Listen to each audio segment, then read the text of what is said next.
I just want to let you guys know right up front that I was given this camera to review. Now, my first glance at it, this is not going to replace any of those high-end cameras. So the question that I'm going to ask today, does this camera have a place? Where does it live?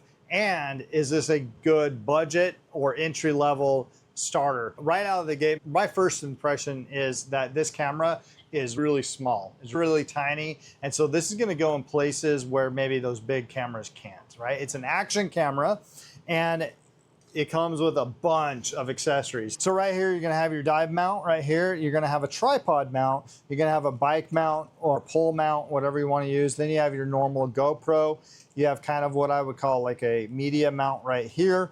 And then of course you have your locking in for right here, and then another mount tripod on there. 64 gig card as well when you purchase it, plus you have these sticky pads if you want to slap it on like a helmet or whatever. And you do have some Velcro tips and then a strap that comes in the kit. So that's everything that you get inside the kit. And then you have your charging cable and then another one of these guys that you can stick on in there. All right. My favorite accessory, the one that we're going to be rolling with today, is this magnet, because it's so easy to get on, off. I can wear it, I can throw it around here, and then when I'm biking or walking or hiking, this guy comes right there, attaches right to that spot right there.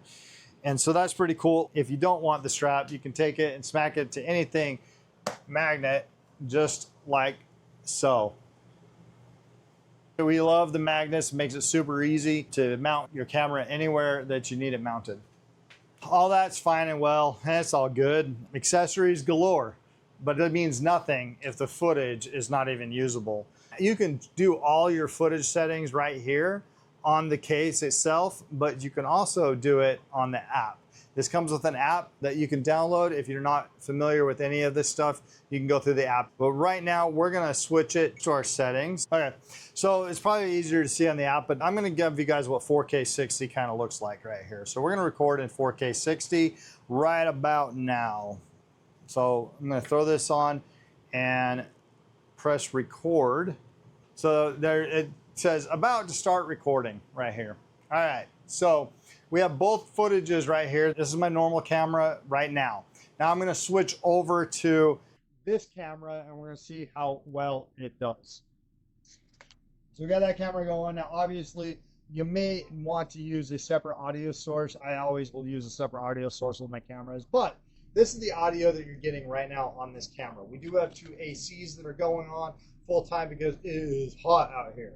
So you might be catching on the ACs, but I'm kind of curious about what the audio is for that camera right there. All right, so we're gonna switch back to the audio of right here and then my normal camera. And we'll stop recording you. Now obviously it's gonna do pictures, it's gonna do images, but you're really getting it for the video because it's an action camera. You can see how jumpy that was or how stable that was. So I'm gonna do one more stabilization. Let's do a quick stabilization right here on this camera right here. We'll use my audio, but then stabilization. Let's just kind of bounce it like you're running or you're jogging, and then do a horizon level as well. There's your horizon test. All right, and then the very next thing I want to take you on a tour through is the app. Okay, now, one of the things that this is kind of touchy, you don't want to touch any of these buttons if you're using the app because it connects to your phone wire through a Wi-Fi. So one of the things we will do here, I'm just gonna slap that on really quick and we're gonna put this on the fridge right there. By pressing that button, we are now recording straight to the phone. So the bypassing, we're also recording on here on the SD card. So that's pretty cool. And you can kind of see exactly what we're recording.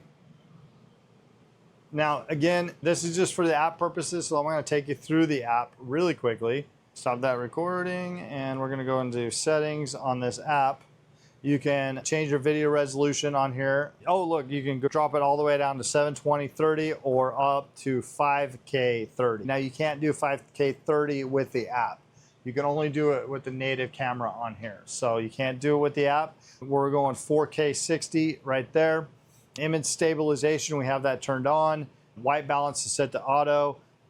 Everything is good, but you can come in here and set it and customize it for the way that you like to record and you like to film. So we're going to back out of this. The other thing is you can do a loop recording with this, so it comes a constant recording. So with 64 gigs, you're not going to get much space. So you're like, hey, I want it to loop at the end instead of stopping and saying out of memory, out of space. You can loop that recording. You can do a time lapse as well, slow motion, and then your photo stuff, all from the app right here, just as well as you can do it from here. Obviously, the only difference is if you're going to record to your phone, you're limited to what your phone can do, what your phone can handle, like the 4K, and this can film in 5K. So those are the two different things. So last thing I'll say, if you're looking for an action camera where you can go biking, hiking, diving, skiing, all the different type of action sports that are out there, if you're looking for something that has all the accessories and can film in 5K, this little guy is going to do that for you.